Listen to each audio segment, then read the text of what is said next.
अजमेर के जवाहरलाल नेहरू चिकित्सालय में ईएनटी विभाग द्वारा पिछले 15 दिनों में 3 बड़े ऑपरेशन किए हैं, जिसमें एक युवक को नाक से खून बहने की शिकायत प्राप्त हुई। सीटी स्कैन करने पर नाक के पीछे से खून से बनी गांठ ट्यूमर का पता चला। डॉक्टरों की मदद से इस गांठ को बाहर निकाला। इसी तरह 2 और बड़े ऑपरेशन किए गए। आइए जानते हैं हम डॉक्टर से पूरी जानकारी। उसको हम आपके पास में यहाँ प्रस्तुत कर रहे हैं।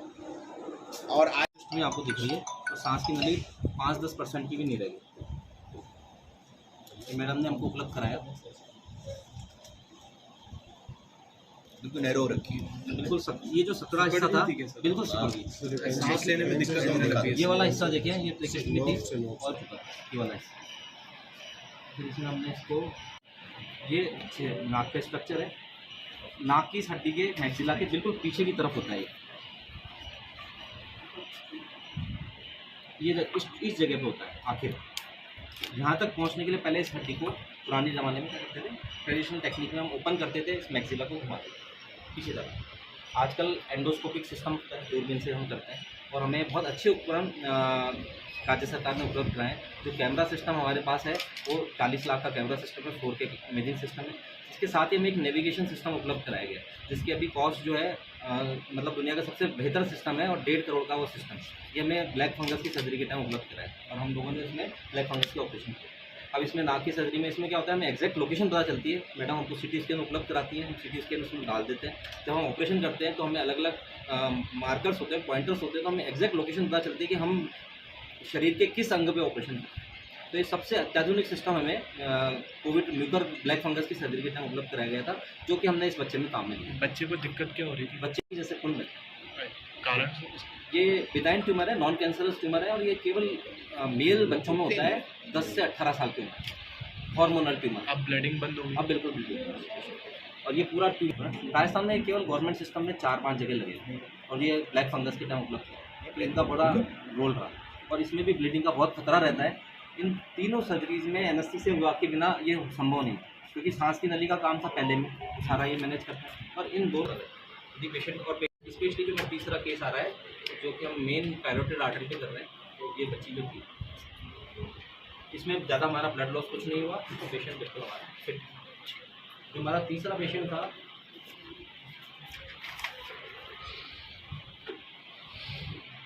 ये कैरोटिड बॉडी ट्यूमर की बच्ची हमारे पास आई थी। इसका आप सीटी देखें, बहुत अच्छी सीटी स्कैन मशीन लगी है, मतलब 128 स्लाइस की जो सीटी है वो अभी स्टैंडर्ड है बिल्कुल।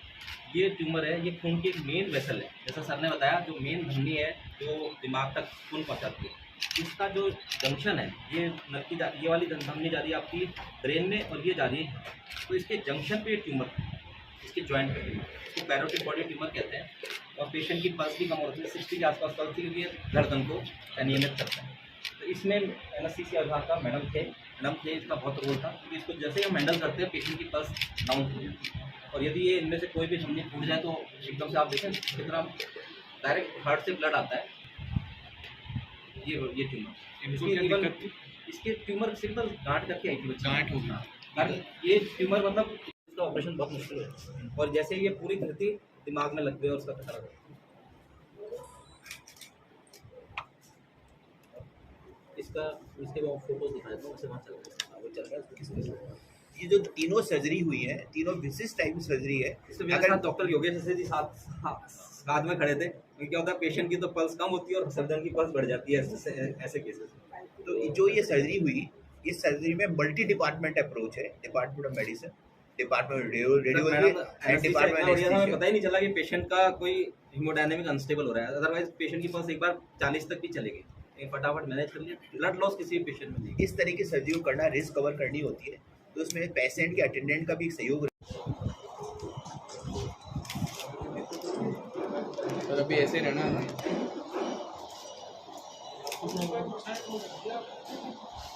Thank you. आपकी बताइए कि हम सामान प्रोवाइड करें। तो इस जो प्रेस कॉन्फ्रेंस के पीछे एक उद्देश्य ये था कि जेएलएम में नए नए जो आयाम हो रहे हैं और मल्टी डिपार्टमेंट अप्रोच के द्वारा जो हो रहे हैं, उसके लिए मैं आप सबको भी बुलाया। आपको बहुत बहुत धन्यवाद सर। अजमेर शहर के लिए बहुत ही खुशी की बात है कि हमारे यहाँ जटिल से जटिल सर्जरियाँ जवाहरलाल नेहरू चिकित्सालय में होने लगी हैं। हमारे चिकित्सालय में काफ़ी काबिल तारीफ़ डिपार्टमेंट्स हैं, काफ़ी अच्छे सर्जन्स हैं, फिजिशियंस हैं और सारे डिपार्टमेंट अप टू डेटेड है, जो कि आज बड़े बड़े मेट्रो सिटीज़ में अवेलेबल है। उससे भी अच्छी सर्जरी करने वाले, इलाज करने वाले अब आज अजमेर में उपलब्ध हैं। इसी की कड़ी में हम डॉक्टर दिग्विजय सर, जो कि HOD है ENT के, और उनकी टीम, जिसमें कि डॉक्टर योगेश असीरी सर, विक्रांत जी और उनके सहयोगी सारी टीम, एनेस्थीसिया विभाग के HOD मैडम यानी खरे साहब, उनकी टीम, रेडियोलॉजी डिपार्टमेंट की रीना माथुर मैडम, इन सब के बिना असंभव है, क्योंकि ये कि टीम वर्क है, जिसके बाद इतनी जटिल सर्जरियाँ की जाती हैं। तीनों ही सर्जरियों में जान जाने का जोखिम 100% होता है, लेकिन इन तीनों की ज़िंदगी बचाने में इनका बहुत ही अच्छा कार्य रहा है। आपको अभी खरे साहब ने बहुत ही अच्छा डिटेल बताया कि एक नेज़ोफेजियल एंजियोफाइब्रोमा का ऑपरेट किया है, जो कि डिफरेंट तरीके से किया गया है, जिसमें ब्लीडिंग बहुत लेस हुई है, बहुत ही कम हुई है और बच्चा बिल्कुल सुरक्षित और अच्छा है, आपके सामने प्रस्तुत किया गया। कैरोटिड बॉडी ट्यूमर एक बहुत ही जानलेवा ट्यूमर हो सकता है, इसके ऑपरेशन के दौरान भी जान जा सकती है। इसकी बड़ी सफलता से बहुत ही बारीकी से ऑपरेशन करके बच्चे को नया जीवन दान दिया गया है।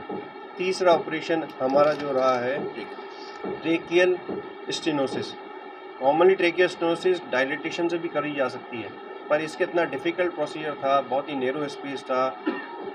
जैसा कि बताया कि हमारे को जो टी पीस लिया गया है, वो यहाँ से महायोजना से बड़े दे के हमारे काफ़ी सुविधा दी गई है, जिसके लिए सरकार को धन्यवाद।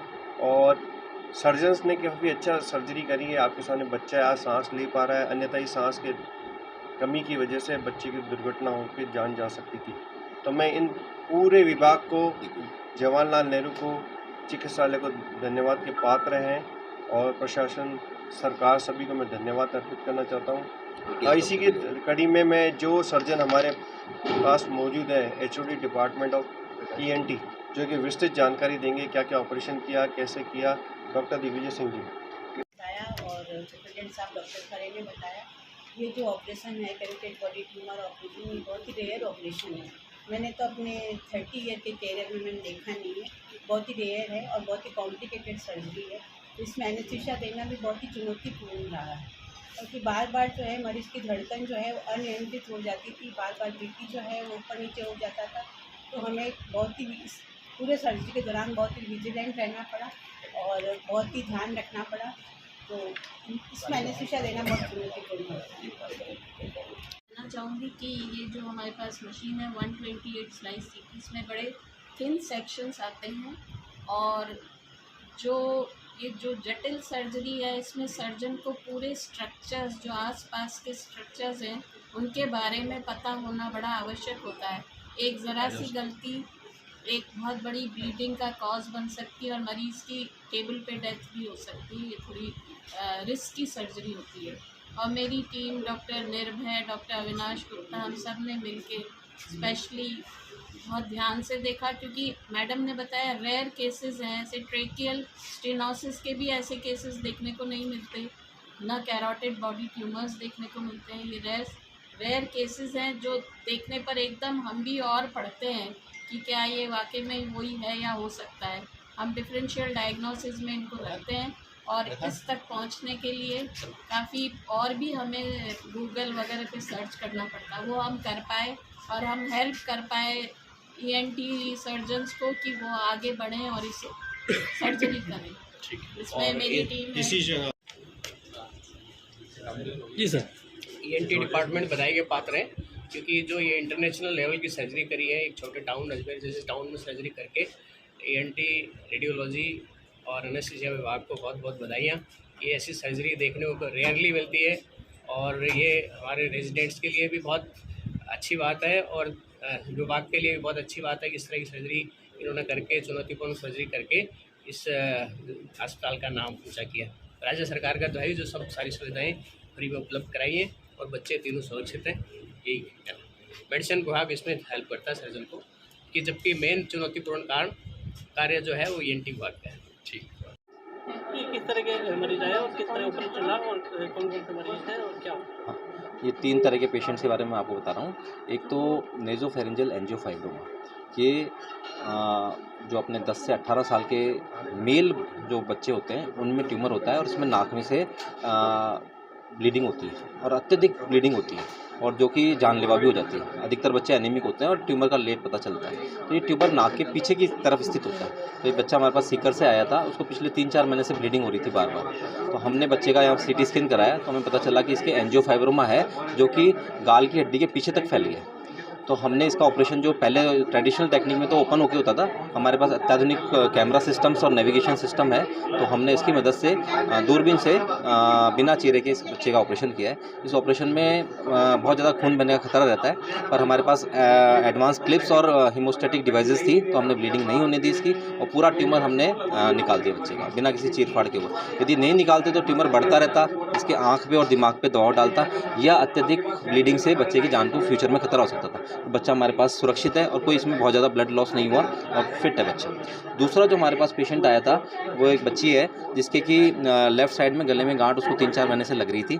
जब हमने इसकी जांचें कराई तो हमें पता चला कि ये खून की जो हमारी मेन धमनी होती है जो दिमाग तक खून पहुंचाती है उसके कैरोटिड बॉडी से जुड़ा हुआ ट्यूमर है। और कैरोटिड बॉडी ट्यूमर एक रेयर ट्यूमर है जो कि दिमाग की मुख्य धमनी जो होती है उसके पास में होता है और उस पर दबाव बनने लग जाता है। तो बच्ची का भी इसने दिमाग की मुख्य धमनियों को इन्वॉल्व कर लिया था और ये एक जटिल ट्यूमर था क्योंकि इसमें यदि ब्लीडिंग होती तो इस मुख्य धमनी को यदि हमको बांधना पड़ता तो इसको लकवा भी आ सकता था। तो हमने प्री ऑपरेटिवली इसकी एंजियोग्राफी कराई, हमने ट्यूमर की लोकेशन देखी और सावधानी से हमने ट्यूमर को इससे अलग किया। इसकी फ़ोटोज़ आप देख सकते हैं। बच्ची पूर्णतः सुरक्षित है, इसकी किसी नस पे कोई नुकसान नहीं पहुंचा और बिल्कुल परफेक्ट है। और इसमें भी मिनिमम 1 यूनिट ब्लड होने लगा, कोई ब्लीडिंग नहीं हुई। और एक रेयर ट्यूमर था और एनेस्थीसिया विभाग से बहुत चैलेंजिंग था क्योंकि इस ट्यूमर को जब हम निकालते हैं तो पेशेंट की धड़कन जो होती है वो अनियमित होने लग जाती है, तो पेशेंट की हार्ट रेट फ्लक्चुएट होती है। तो इसमें एनेस्थीसिया विभाग का हमें बहुत सहयोग मिला जिससे हम इस पेशेंट को कर पाए और बच्ची पूर्णतः सुरक्षित। तीसरा जो ट्यूमर था वो सांस की नली से संबंधित था। सांस की नली जो थी, पेशेंट हमारा ICU में रहा था और इसकी सांस की नली में छेद करके ट्रेकियोस्टोमी करके इसको वेंटिलेटर पे रखा गया था। जब बच्चा अपनी बीमारी से पूर्णतः स्वस्थ हो गया और ट्रेकियोस्टोमी बंद करने के लिए हमारे पास आया तो हमने एंडोस्कोपी की। एंडोस्कोपी में हमें लगा कि सांस की नली सक्रिय हो सकती है, जिससे हमें CT स्कैन कराया तो CT स्कैन में पता चला कि सांस की नली अत्यधिक संकुचित हो गई है क्योंकि ट्रेकियोस्टोमी का उस पर दबाव रहा और वेंटिलेटर के सर्किट से प्रेशर पड़ा तो ट्रेकियोस्टोमी सांस की नली पतली हो गई थी, ट्रेकियल स्टेनोसिस हो गया था। तो यदि हम इसकी ट्रेकियोस्टोमी बंद कर देते तो बच्चे को आगे सांस में बहुत दिक्कत होती है। सर, तीनों ही युवा हैं, युवाओं को क्या संदेश देना चाहते हैं आप? ये युवाओं को संदेश ये देना चाहते हैं कि अपनी तीनों ही स्थिति में क्या रहा कि पेशेंट हमारे पास बहुत टाइम से आ गया, 3 महीने की हिस्ट्री में पेशेंट आ गया। कई बार क्या होता है हम हमारी बीमारी को बढ़ाते रहते हैं, तो बीमारी यदि बढ़ जाती है तो लेट स्टेज में इसका ट्रीटमेंट मुश्किल हो जाता है, तो केयरफुल रहना। दूसरा, इन्होंने सारी हमारी जो गाइडेंस थी उसको माना, ये देना चाहिए। दूसरा, आपके साथ में हम एक तंबाकू का जरूर मैसेज देना चाहेंगे कि युवाओं को तंबाकू से दूर रहना चाहिए क्योंकि हेड एंड नेक कैंसर बहुत तेज़ी से बढ़ रहा है। ठीक है।